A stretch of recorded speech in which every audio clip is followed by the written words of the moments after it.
ಬೆಟ್ಟದ ನೆಲ್ಲಿಕಾಯಿ ಸಮುದ್ರದ ಉಪ್ಪು ಎತ್ತನಿಂದೆತ್ತ ಸಂಬಂಧವಯ್ಯ.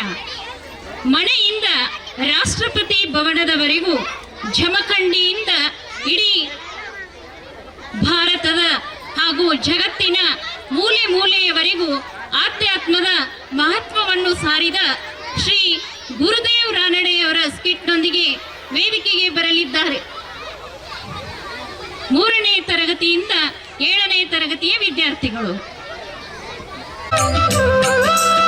ಅದ್ಭುತ ಲೇಖಕ, ಮಾತುಗಾರ, ಪ್ರಾಧ್ಯಾಪಕರಾಗಿ ಅ ಕನ್ಸ್ಟ್ರಕ್ಟಿವ್ ಸರ್ವೆ ಆಫ್ ಉಪನಿಷದಿಕ್ ಫಿಲಾಸಫಿ ಪುಸ್ತಕದ ಮೂಲಕ ಭಾರತದ ಅಂತಃಸತ್ವವನ್ನು ತರ್ಕಶಾಸ್ತ್ರಗಳೊಂದಿಗೆ ವಿಶ್ವಕ್ಕೆ ಪರಿಚಯಿಸಿದ ಮೇರು ವಿದ್ವಾಂಸ, ತತ್ವಜ್ಞಾನಿ, ಆಧ್ಯಾತ್ಮ ಮಹಾವೃಕ್ಷ ಸಂತ ರಾಮಚಂದ್ರ ದತ್ತಾತ್ರೇಯ ರಾನಡೆ, ಡಾಕ್ಟರ್ ರಾಧಾಕೃಷ್ಣನ್ ಸಹಿತ ಸಾವಿರಾರು ಜ್ಞಾನ ಪಿಪಾಸುಗಳಿಗೆ ಆಧ್ಯಾತ್ಮ ಗಂಗೆಯನ್ನುಣಿಸಿದ ಶ್ರೀ ಗುರುದೇವ ರಾನಡೆಯವರು ಭಾರತದ ಹೆಮ್ಮೆ. ಡಾಕ್ಟರ್ ಸರ್ವಪಲ್ಲಿ ರಾಧಾಕೃಷ್ಣನ್ ಅವರು ಜಗತ್ತಿಗೆ ಚಿರಪರಿಚಿತರು. ಸ್ವತಂತ್ರ ಭಾರತದ 2ನೇ ರಾಷ್ಟ್ರಪತಿಗಳು, ಶಿಕ್ಷಣ ತಜ್ಞರು, ಯುನೆಸ್ಕೋದ ಕಾರ್ಯಕಾರಿ ಮಂಡಳಿಯ ಅಧ್ಯಕ್ಷರು, ಬನಾರಸ್ ಹಿಂದೂ ವಿಶ್ವವಿದ್ಯಾಲಯದ ಉಪಕುಲಪತಿಗಳು ಹಾಗೂ ಆಂಧ್ರ ವಿಶ್ವವಿದ್ಯಾಲಯದ ಉಪಕುಲಪತಿಗಳಾಗಿದ್ದರು. ಇಂತಹ ಮಹಾನ್ ಗುರುವಿಗೆ ಗುರುವಾದವರು ಶ್ರೀ ಗುರುದೇವ ರಾನಡೆಯವರಿಗೆ ಅನಂತ ಪ್ರಣಾಮಗಳು. ಕರ್ನಾಟಕ ಮತ್ತು ಮಹಾರಾಷ್ಟ್ರದ ಭಾರತೀಯ ವಿದ್ವಾಂಸ, ತತ್ವಜ್ಞಾನಿ, ಸಂತ ಸದ್ಗುರು ಶ್ರೀ ಗುರುದೇವ ರಾನಡೆಯವರು 1886 ಜುಲೈ 3ರಂದು ಜಮಖಂಡಿಯಲ್ಲಿ ಪಾರ್ವತಿಬಾಯಿ ಮತ್ತು ದತ್ತೋಪಂತರ ಉದರದಲ್ಲಿ ಶ್ರೀರಾಮೇಶ್ವರನ ಕೃಪಾಶೀರ್ವಾದದಿಂದ ಜನಿಸಿದರು. ರಾಮಚಂದ್ರರು ಬಾಲ್ಯದಲ್ಲಿ ರಾಮವಾಗಿ, ಪ್ರೌಢಾವಸ್ಥೆಯಲ್ಲಿ ರಾಮಬಾವು ರಾನಡೆಯಾಗಿ, ಗುರುಬಂಧುಗಳ ಅಕ್ಕರೆಯ ರಾಮರಾಯರಾಗಿ, ಜೀವನದುದ್ದಕ್ಕೂ ಗುರುದೇವ ರಾನಡೆಯವರಾಗಿ ಸಂಬೋಧಿಸಲ್ಪಟ್ಟರು.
ಏನ್ ಮಾಡ್ಲಿಕ್ಕತ್ತಿ?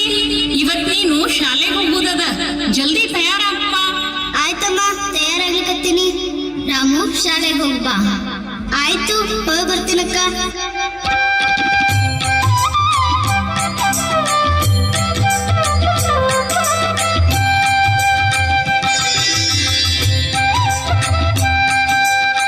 ಏ ರಾಮು, ಏನ್ ನೋಡ್ಕೊತ ಕೂತಿ?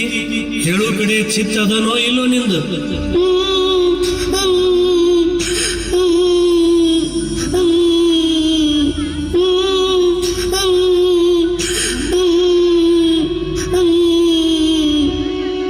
ಯಾಕೋ ರಾಮು, ಯಾಕೆ ಹೇಳಿಕತ್ತಿ? ಶಾಲೆಯೊಳಗ ಏನಾಯ್ತು ನಿನ್ಗ? ಅಮ್ಮ, ಶಾಲೆಯೊಳಗ ಗುರುಗಳು ಹೊಡೆದ್ರು. ನಾ ಇನ್ನು ಗಟ್ಟ ಶಾಲೆಗೆ ಹೋಗೋದಿಲ್ಲ. ಅಯ್ಯೋ ನನ್ ಕಂದ, ಹಿಂಗಂದ್ರ ಹೆಂಗದು? ಹಂಗೆಲ್ಲ ಹೇಳಬಾರ್ದಪ್ಪ. ಗುರುಗಳು ನೀ ತಪ್ಪು ಮಾಡ್ಲಾರ್ದ ಯಾಕೆ ಹೊಡಿತಾರ ಹೇಳಿ ನೋಡುನು.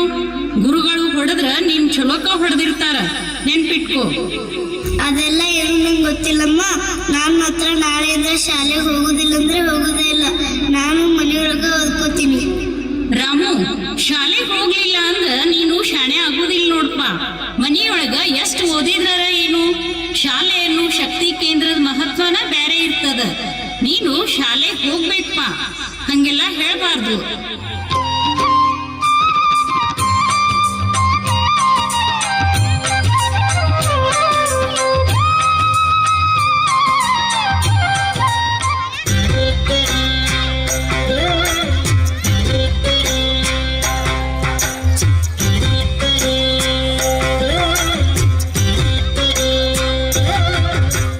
ಗುರುವಿನ ಗುಲಾಮನಾಗುವ ತನಕ ದೊರೆಯದಣ್ಣ ಮುಕುತಿ.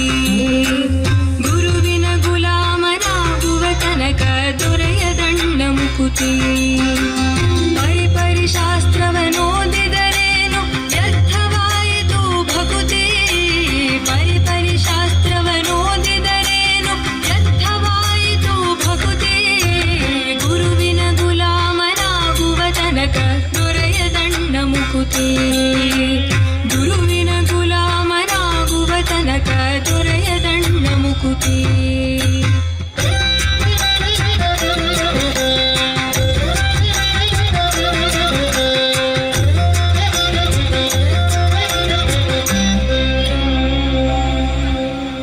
ಆರು ಶಾಸ್ತ್ರವನ್ನೋದಿದರೇನು ನೂರಾರು ಪುರಾಣವ ಮುಗಿಸಿದರೇನು. ಆರು ಶಾಸ್ತ್ರವನ್ನೋದಿದರೇನು ನೂರಾರು ಪುರಾಣವ ಮುಗಿಸಿದರೇನು.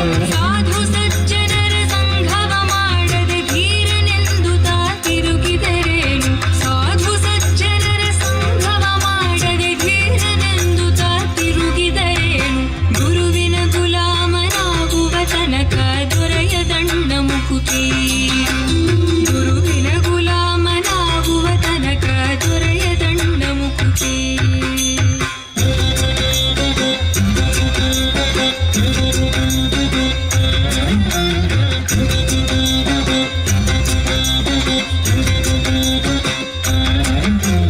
ಕೊರಳೊಳು ಮಾಲೆ ಧರಿಸಿದರೇನು ಬೆರಳೊಳು ಜಪಮಣಿ ಎಣಿಸಿದರೇನು.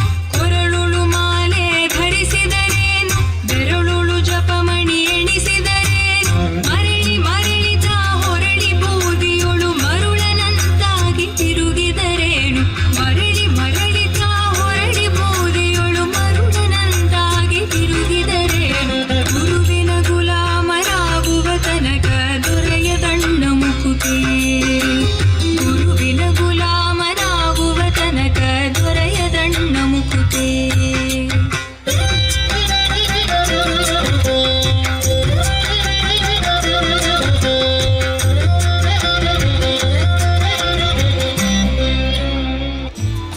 ನೋಡ್ಕಂದ, ನೀನು ಒಣ್ಣೆ ಇಟ್ಟಕ್ಕ ಸರಿಯಾಗಿ ಶಾಲೆಗೆ ಹೋಗ್ಲಾರ್ದಕ್ಕ ನಿನಗ ಅಪಯಶಸ್ ಆತು.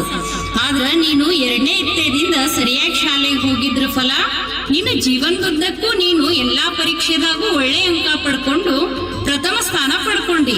ಅದಕ್ಕ ಹೇಳುದು, ಪ್ರಯತ್ನ ಪಟ್ರ ಫಲ ಖಂಡಿತ ಸಿಗ್ತದ. ಯಾರ್ ನಮ್ಮನ್ನ ಕೈ ಬಿಟ್ರು ಶಿಕ್ಷಣ ಅನ್ನೋ ಶಕ್ತಿ ಅದ ಅಲ್ಲ, ಅದು ನಮ್ಮನ್ನ ಎಂದೂ ಕೈ ಬಿಡುವುದಿಲ್ಲ. ನೆನ್ಪಿಟ್ಕೋ ರಾಮು. ಹೌದು ನೋಡಮ್ಮ, ನೀ ಹೇಳಿದ ಮಾತು 100ಕ್ಕೆ 100 ಕರೆಯದ. ಹೇ ರಾಮು, ನೀನು ಮೆಟ್ರಿಕ್ ಪರೀಕ್ಷೆಯಲ್ಲಿ ಪ್ರಥಮ ಶ್ರೇಣಿಯೊಳಗ ಪಾಸಾಗಿದ್ದಕ್ಕ ನಿನಗ ಪುಣೆ ಡೆಕ್ಕನ್ ಕಾಲೇಜಿನಾಗ ಪ್ರವೇಶ ಸಿಕ್ಕದ. ಚೆನ್ನಾಗಿ ಓದಿ ಒಳ್ಳೆ ಸಾಧನೆ ಮಾಡಪ್ಪ. ಆಯ್ತ್ರಿ ಬಾಬಾ, ಹಂಗೆ ಆಗಲಿ.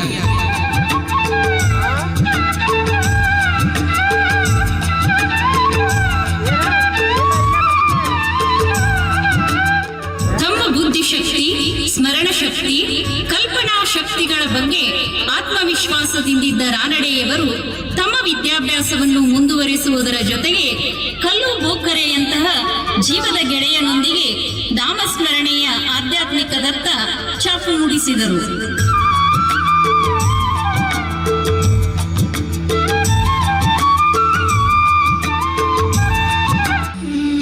ಅಲ್ಲೋ ಕಲ್ಲು, ನೀನು ಹೆಂಗ ಆಧ್ಯಾತ್ಮದ ಬಗ್ಗೆ ಇಷ್ಟೊಂದು ಅನುಭವ ಪಡ್ಕೊಂಡಿ?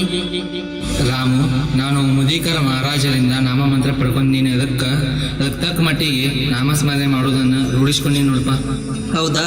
ಹಂಗಾದ್ರೆ ನಾನು ವೈಕುಂಠ ಚತುರ್ದಶಿಯ ಕಾರ್ತಿಕ ಶುಕ್ರವಾರದಿಂದ 14 ದಿನಗಳ ತನಕ ಉಮದೀಕರ್ ಮಹಾರಾಜರಿಂದ ನಾಮಮಂತ್ರ ಪಡ್ಕೋತೀನಿಪ್ಪ. ಆಯ್ತು, ನಡಿ ಮತ್ತೆ ಮಹಾರಾಜರಿಗೆ ಭೇಟಿ ಆಗೋಣ. ನಡಿ, ಹಂಗಾದ್ರೆ ಹೋಗುಣ.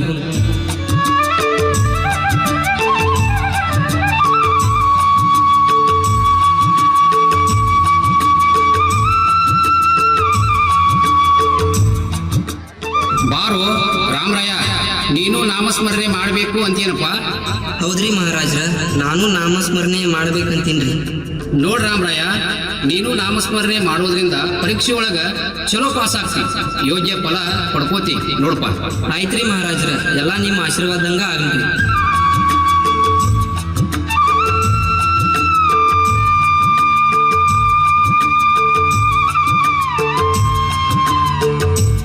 ಅರೆ ಇಲ್ಲಿ ನೋಡ್ರಿ ಗುರುಗಳೇ, ಈ ಹುಡುಗ ನಕಲ್ ಮಾಡಿ ಉತ್ತರಗಳನ್ನು ಬರೆದಿರ್ಬೋದೇನ್ರಿ? ಇಷ್ಟೊಂದು ಆಳವಾದ ಮೌಲ್ಯವುಳ್ಳ ಉತ್ತರಗಳನ್ನು ಒಬ್ಬ ವಿದ್ಯಾರ್ಥಿ ಬರೀಲಿಕ್ಕೆ ಸಾಧ್ಯನೇ ಇಲ್ರಿ. ಹೌದೇನ್ರಿ ಗುರುಗಳೇ, ಅದೇಂಗ್ ಸಾಧ್ಯ ರೀ? ಗುರುಗಳೇ, ನಾನು ಹಲವಾರು ತತ್ವಶಾಸ್ತ್ರೀಯ ಪುಸ್ತಕಗಳನ್ನು ಪರಿಶೀಲನೆ ಮಾಡಿ ನೋಡಿದಿರಿ. ಈ ಹುಡುಗ ಬರೆದಂಥ ಉತ್ತರಗಳು ಸಂಪೂರ್ಣವಾಗಿ ಮೂಲಭೂತ ಮತ್ತು ಆಳವಾದಂಥ ಉತ್ತರಗಳು ಅವರಿ. ಹಾಗಾದ್ರೆ ಇಲ್ಲಿ ವಿದ್ಯಾರ್ಥಿ ಶಿಕ್ಷಕರಿಗಿಂತ ಅಗಾಧ ಪ್ರತಿಭಾವಂತ ಇದ್ದಾನ್ರಿ ಗುರುಗಳೇ. ಅಬ್ಬಾ, ಎಂಥ ಅಪರೂಪದ ಬುದ್ಧಿಮತೆಯ ಹುಡುಗನೀತ. ಇಂತಹ ತಾತ್ವಿಕ ನೆಲೆಗಟ್ಟಿನಲ್ಲಿ ಉತ್ತರಗಳನ್ನು ಬರೆದಿರೋ ವಿದ್ಯಾರ್ಥಿಯನ್ನು ನನ್ನ ಜೀವನದಲ್ಲಿ ಇದೇ ಮೊದಲ ಬಾರಿ ನೋಡಿತು. The examinee is greater than the examiner.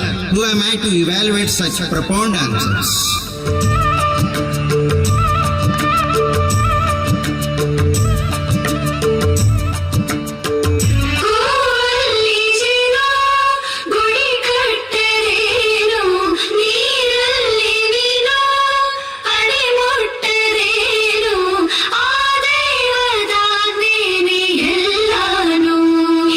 ಶಾರದೆ ದಯ ಪಾಲಿಸು, ಈ ಬಾಳನು ಬೆಳಕಾಗಿಸು.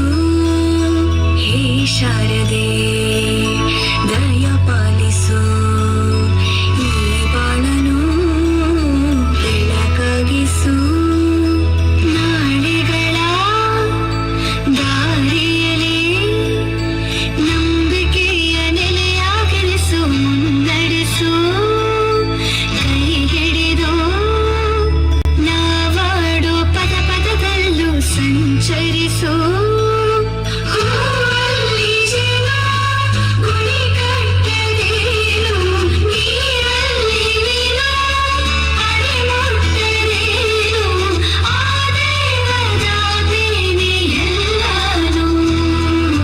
ಹೇ ಶಾರದೆ ದಯ ಪಾಲಿಸು, ಈ ಬಾಳನು ಬೆಳಕಾಗಿಸು.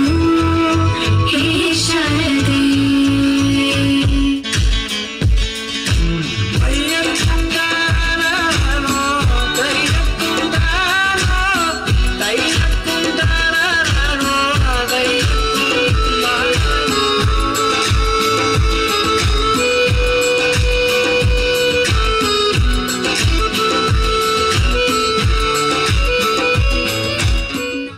ಗುರು ನಿಶ್ಚಯದ ತಿರುಗಣಿಯಲ್ಲಿ ಗುರುದೇವರು 1907ರಲ್ಲಿ ಗಣಿತಶಾಸ್ತ್ರದಲ್ಲಿ BA, 1914ರಲ್ಲಿ ತತ್ವಶಾಸ್ತ್ರದಲ್ಲಿ MA ಪದವಿಯನ್ನು ಉತ್ತಮ ವಿದ್ಯಾರ್ಥಿ ವೇತನ ಮತ್ತು ಚಿನ್ನದ ಪದಕ ಪಡೆಯುವುದರೊಂದಿಗೆ ಪೂರ್ಣಗೊಳಿಸಿದರು. 1914ರಿಂದ 1924ರ ಅವಧಿಯಲ್ಲಿ ಡೆಕ್ಕನ್ ಎಜುಕೇಷನ್ ಸಂಸ್ಥೆಯ ಫರ್ಗ್ಯೂಸನ್ ಮತ್ತು ವಿಲ್ಲಿಂಗ್ಡನ್ ಮಹಾವಿದ್ಯಾಲಯಗಳಲ್ಲಿ ತತ್ವಶಾಸ್ತ್ರದ ಪ್ರಾಧ್ಯಾಪಕರಾಗಿ ಸೇವೆ ಸಲ್ಲಿಸಿದರು. ಮುಂದೆ ಅದೇ ವಿಶ್ವವಿದ್ಯಾನಿಲಯದ ಡೀನ್ ಆಗಿ ನೇಮಕಗೊಂಡರು. 1946ರಲ್ಲಿ ಸೇವಾನಿವೃತ್ತರಾದರು.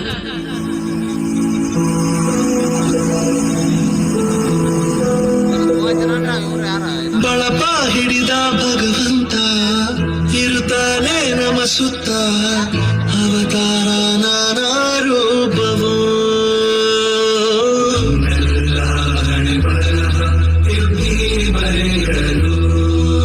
ಕತ್ತಲೆಯಿಂದ ಬಂತ ನಮ್ಮ ಕೈಯ ಹಿಡಿಯುತ್ತ, ಕರೆದೊಯ್ದ ಬೆಳ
ಅವತಾರ ನಾನಾ ರೂಪವು.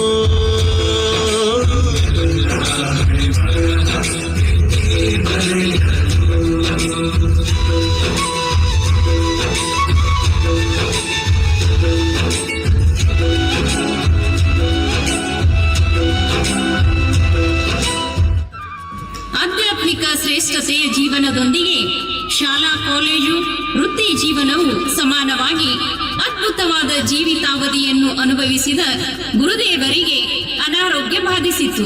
ವಿಚಲಿತರಾಗದೆ ಔಷಧೋಪಚಾರ ಮಾಡಿಕೊಂಡು ಭಗವದ್ಗೀತೆಯ ಪೂರ್ಣ ಪಾರಾಯಣದ ನಂತರ ಸೋಲಾಪುರಕ್ಕೆ ಹೋಗಿ ಅಲ್ಲಿಂದ ತಮ್ಮ ಗುರುಗಳ ಜೊತೆ ಹೊರ್ತಿ ಮಾರ್ಗವಾಗಿ ಇಂಚಗೇರಿಗೆ ಹೋದರು. ರಾನಡೆಯವರ ಬಹುಮುಖ ಪ್ರತಿಭೆ, ಅವರ ಕೀರ್ತಿಯು ಲೋಕಮಾನ್ಯ ತಿಲಕರವರೆಗೂ ವಿಸ್ತರಿಸಿತ್ತು. 1957 ಜೂನ್ 6 ಗುರುವಾರದಂದು ಗುರುದೇವರು ನಿಂಬಾಳದಲ್ಲಿರುವ ತಮ್ಮ ಆಶ್ರಮದಲ್ಲಿ ನಿರ್ಯಾಣಗೊಂಡರು. ಗುರುದೇವರ ನಂತರವೂ ಸಹ ದೇಶ ವಿದೇಶಗಳಲ್ಲಿರುವ ಗುರುದೇವರ ಶಿಷ್ಯರು ಈಗಲೂ ನಿಂಬಾಳಕ್ಕೆ ಬಂದು ಕೆಲ ದಿನಗಳವರೆಗೆ ಇದ್ದು ಜ್ಞಾನ, ದೇವರ ನಾಮಸ್ಮರಣೆ, ದಾರ್ಶನಿಕರ ಗ್ರಂಥ ಪಾರಾಯಣವನ್ನು ಮಾಡುತ್ತಾರೆ. ಜಮಖಂಡಿಯ ಆಪ್ಟೆವಾಡೆಯು ಗುರುದೇವರು ವಿದ್ಯಾಭ್ಯಾಸ ಪ್ರಾರಂಭಿಸಿ ಆತ್ಮ ಸಾಕ್ಷಾತ್ಕಾರ ಪಡೆದುಕೊಂಡ ಸ್ಥಳವಾದ್ದರಿಂದ ಈ ನಮ್ಮ ಶಿಕ್ಷಣ ಸಂಸ್ಥೆಗೆ ಶ್ರೀ ಗುರುದೇವರ ನಡೆ ಮೆಮೋರಿಯಲ್ ಶಿಕ್ಷಣ ಸಂಸ್ಥೆ ಎಂದು ನಾಮಕರಣ ಮಾಡಲಾಗಿದೆ. ಇಲ್ಲಿ ಶಿಕ್ಷಣ ಪಡೆದ ವಿದ್ಯಾರ್ಥಿಗಳು ಸಾಮಾಜಿಕ, ಧಾರ್ಮಿಕ ಪಂಥದ ಮೂಲಕ ಉನ್ನತವಾದ ಹುದ್ದೆಗಳನ್ನು ಅಲಂಕರಿಸಿ ಶಾಲೆಗೆ, ಗುರುಗಳಿಗೆ, ಪೋಷಕರಿಗೆ ಕೀರ್ತಿಯನ್ನು ತಂದಿದ್ದಾರೆ. ಅದೇ ರೀತಿ ಇಲ್ಲಿ ಶಿಕ್ಷಣ ಪಡೆಯುತ್ತಿರುವ ಮಕ್ಕಳೆಲ್ಲರೂ ಉತ್ತಮ ಸಂಸ್ಕಾರವಂತರಾಗಿ ಹೊರಹೊಮ್ಮುತ್ತಾರೆಂಬುದನ್ನು ಹೇಳಲು ಹೆಮ್ಮೆ ಎನಿಸುತ್ತದೆ. ಗುರುದೇವರ ಸಹಯೋಗದಲ್ಲಿ ನಿಂಬಾಳವು ಒಂದು ಪವಿತ್ರ ಕ್ಷೇತ್ರವಾಗಿದ್ದು ಅನೇಕ ಆಧ್ಯಾತ್ಮಿಕ ಸಾಧಕರನ್ನು ಆಕರ್ಷಿಸುವ ಭಕ್ತಿ ತಾಣವಾಗಿದೆ. ಆಧ್ಯಾತ್ಮದ ಮಾರ್ಗವು ಜಮಖಂಡಿಯ ಮೂಲಕ ಹಾದು ಹೋಗುತ್ತದೆ ಎಂಬುದನ್ನು ತೋರಿದ ಸಂತನಿಗೆ ಶತಕೋಟಿ ನಮನಗಳು. ಜೈ ಗುರುದೇವ, ಜೈ ಗುರುದೇವ, ಜೈ ಗುರುದೇವ.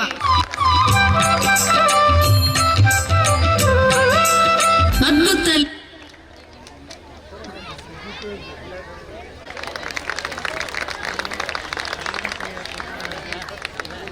ಇಂತಹ ಅದ್ಭುತ ಆಧ್ಯಾತ್ಮಿಕ ಸಂತನ ಬಗ್ಗೆ ಹೇಳೋದು ಅಂತಂದ್ರೆ ಅದು ಅವ್ರ ಬಗ್ಗೆ ಎಷ್ಟು ಹೇಳಿದ್ರು ಕಮ್ಮಿನೇ.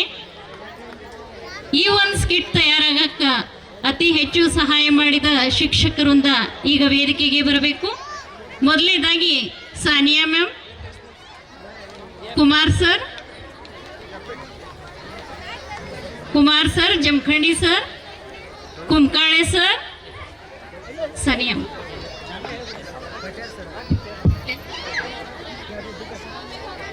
ಹತ್ತನೇ ತರಗತಿಯ ವಿದ್ಯಾರ್ಥಿಗಳು ಸಹ ಬಹಳ ಹೆಲ್ಪ್ ಮಾಡಿದ್ರು ಇದೊಂದು ಸ್ಕಿಟ್ ತಯಾರಾಗಬೇಕಾದ್ರೆ. ಅವರಿಗೂ ಸಹ ನಾನು ಹೃತ್ಪೂರ್ವಕವಾಗಿ ಧನ್ಯವಾದಗಳನ್ನು ಹೇಳ್ತೀನಿ.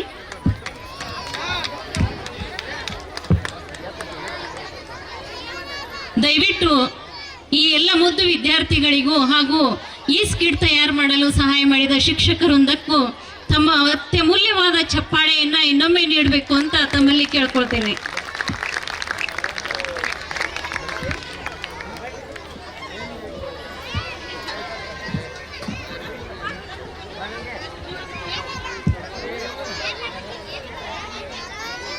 ಅದ್ಭುತವಾಗಿ ಸ್ಕಿಟ್ ಅನ್ನು ಪ್ರದರ್ಶನ ಮಾಡಿದ ಮುದ್ದು ವಿದ್ಯಾರ್ಥಿಗಳಿಗೆ ಮತ್ತೊಮ್ಮೆ ಮಗದೊಮ್ಮೆ ಧನ್ಯವಾದಗಳು.